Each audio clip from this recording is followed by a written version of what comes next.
ಬೆಂಗಳೂರಿನಲ್ಲಿ ಈ ನಡುವೆ ಬೇಸಿಗೆಯಲ್ಲಿ ಬಿಸಿಲಿನ ತಾಪವನ್ನು ತಡೆಯುವುದು ಕಷ್ಟವಾಗುತ್ತಿದೆ.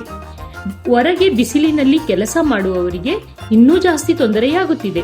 ಇಂತಹ ಸಮಯದಲ್ಲಿ ನಿಮಗೆ ಈ ಸಲಹೆಗಳು ಸಹಾಯಕವಾಗುತ್ತವೆ. ಕಪ್ಪು ಅಥವಾ ಗಾಢ ಬಣ್ಣದ ಬಟ್ಟೆ ಸೆಕೆಯನ್ನು ಜಾಸ್ತಿ ಮಾಡುತ್ತದೆ. ಕಾಟನ್ ಅಥವಾ ನೈಸರ್ಗಿಕವಾಗಿ ದೊರೆಯುವ ನೂಲಿನಿಂದ ಮಾಡಲಾದ ಹಗುರವಾದ ಬಟ್ಟೆಗಳನ್ನು ಧರಿಸಿ. ಒದ್ದೆ ಬಟ್ಟೆಯನ್ನು ಮೈ ಮೇಲೆ ಹಾಕಿದರೆ ದೇಹದ ತಾಪಮಾನ ಕಡಿಮೆಯಾಗಿ ದೇಹ ಬೇಗನೆ ತಂಪಾಗುತ್ತದೆ. ತಲೆಯ ಮೇಲೆ ಹಗುರವಾದ ಬಿಳಿ ಬಣ್ಣದ ಬಟ್ಟೆಯನ್ನು ಕಟ್ಟಿಕೊಳ್ಳುವುದರಿಂದ ಶಾಖದ ಪ್ರಮಾಣ ಕಡಿಮೆ ಮಾಡುತ್ತದೆ.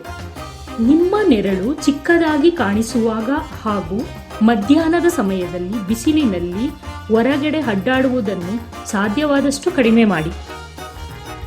ನಿಮಗೆ ಬಾಯಾರಿಕೆಯ ಅನುಭವ ಆಗದಿದ್ದರೂ ಸಹ ಪ್ರತಿ ಅರ್ಧ ಗಂಟೆಗೊಮ್ಮೆ ನೀರನ್ನು ತಪ್ಪದೇ ಕುಡಿಯಿರಿ. ರಸ್ತೆ ಬದಿಯಲ್ಲಿ ಓಡಾಡಿ ತ್ಯಾಜ್ಯ ಆಯುವವರಿಗೂ ಸಹ ನೀರಿನ ಬಾಟಲನ್ನು ಇಟ್ಟುಕೊಳ್ಳಲು ಸೂಚಿಸಲಾಗಿದೆ. ಉಪ್ಪು, ಸಕ್ಕರೆ ಹಾಕಿದ ನಿಂಬೆಹಣ್ಣಿನ ಪಾನಕ, ORS ಅಥವಾ ಎಲೆಕ್ಟ್ರೋಲೈಟ್ಗಳನ್ನು ನಿಮ್ಮ ನೀರಿನೊಂದಿಗೆ ಬೆರೆಸಿ ಕುಡಿಯಿರಿ. ಇವು ಸುಲಭವಾಗಿ ದಣಿವನ್ನು ತಡೆಯುತ್ತದೆ. ಮಧ್ಯಾಹ್ನದ ಸಮಯದಲ್ಲಿ ದೈಹಿಕ ಶ್ರಮವಿರುವ ಕೆಲಸವನ್ನು ಕಡಿಮೆ ಮಾಡಿ. ಸಾಧ್ಯವಾದರೆ ನಿಯಮಿತವಾಗಿ ಚಿಕ್ಕ ವಿಶ್ರಾಂತಿ ತೆಗೆದುಕೊಳ್ಳಿ. ಇದು ಕಾರ್ಯಕ್ಷಮತೆಯನ್ನು ಕಾಯ್ದುಕೊಳ್ಳಲು ಬಹಳ ಮುಖ್ಯವಾಗುತ್ತದೆ. ಚಹಾ ವಿರಾಮದ ಬದಲು ಪ್ರತಿ ಗಂಟೆಗೊಮ್ಮೆ ನೀರು ಕುಡಿಯುವುದು ಮತ್ತು ಮುಖಕ್ಕೆ ನೀರನ್ನು ಹಾಕಿಕೊಳ್ಳುವುದು ದೇಹವನ್ನು ತಂಪಾಗಿಸುತ್ತದೆ.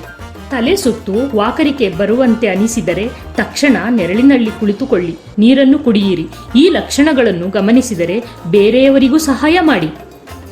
ಬೇಸಿಗೆ ಶಾಶ್ವತವಲ್ಲ, ಇದು ಕಳೆಯುವವರೆಗೂ ತಂಪಾಗಿರಿ. ಈ ಸಲಹೆಗಳನ್ನು ಅನುಸರಿಸಿ ಸುರಕ್ಷಿತವಾಗಿರಿ.